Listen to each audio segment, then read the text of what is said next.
За олон оронтой тоог 2, 4, 5-д хуваагдах тооны шинжилгээ.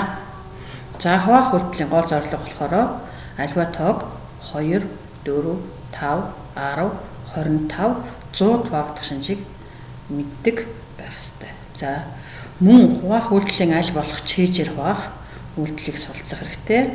За хуваагч, хуваагдагч, ногдор гэсэн үгийг мэдчих хэрэгтэй. За нэгдүгээрт тэгш тоо болгон 2-т хуваагдана.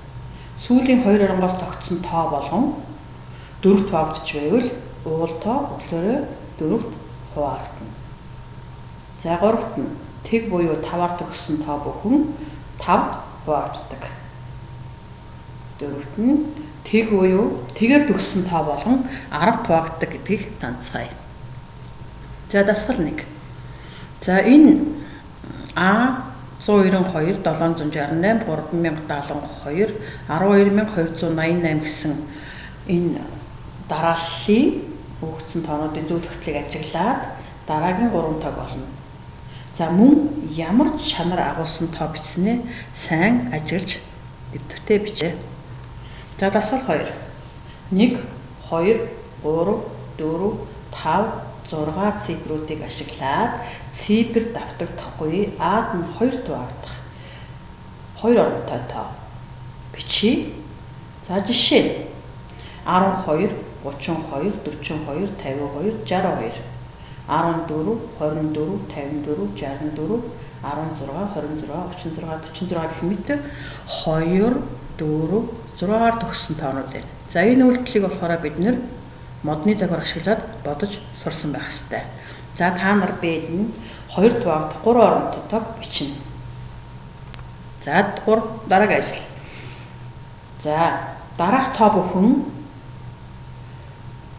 бүрийн ард 4-т хуваагдах 2 оронтой тоо бичээ. Жишээлбэл 12364. За тэгвэл энэ тоо 64-г өвчсөн бол энэ тоо бүхлээрээ яах нь вэ? 64 бүр 4 хуваагдаж байгаа учраас 12364 бүхлээрээ 4-т хуваагддаг. За хоосон нүдэнд тохирох цифруудыг бичээд 4-т хуваагдах тоонуудыг үүсгээрэй. За дараагийн бодлого. За тэг Ад 3, тэг 5 цифруудээр 5-т хуваагдах 2 ба 3 оронтой тоонуудыг бичнэ.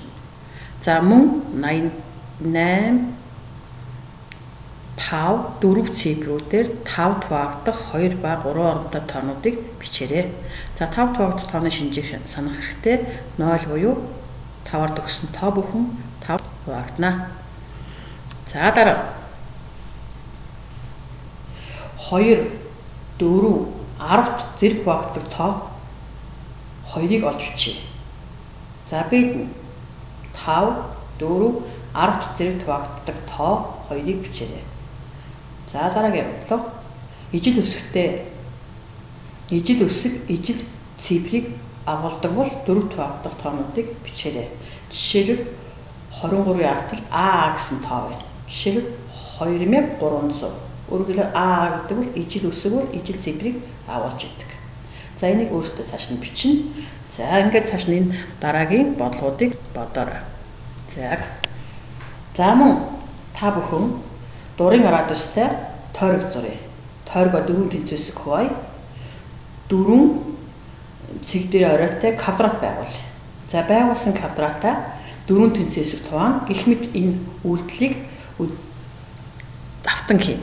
За мөн та нарт байгаа чаргын дэвтрийн хамгийн сүүлчийн хуудсан дээр буюу байгаа. За энийг энэ зургийг ашиглаад тойрог зураад за тойрогоо 4 тэнцвэсэг хуваагаад тэгээ яах нь тойрог өөртөө 4 тэнцвэсэг уусгаад квадратаа байгуулах. Квадратаа бас дахиад 4 тэнцвэсэг хуваагаад гэмт энэ үйлдэлийг хийж ажиллана. За ингэсний дараа. За эдгээр дүрс болгон хэд хуваагдах тоонууд өгөгдөж болох вэ? Жишээл энэ дүрс болгоны талбайг олъё. За жишээлбэл 2, 4, 5, 10, 25, 100 хуваагдах талбай хэмжээтэй байлгахын тулд квадратын талын уртыг хитээр авч болох вэ? За жишээлбэл одоо 900 1600 см² талбайтай байг. Өөрөөр хэлбэл квадратын талын урт бол 40 см 40 см байх нэ. За, хуваагдагч гэдэг бол хуваагчийг ногдроор үржүүлсэн үржүр гэдгийг ямагт санаж энэ үйлдэлийг дандаа шалгадаг байх хэрэгтэй. За, ингээд та бүхэнд баярлалаа.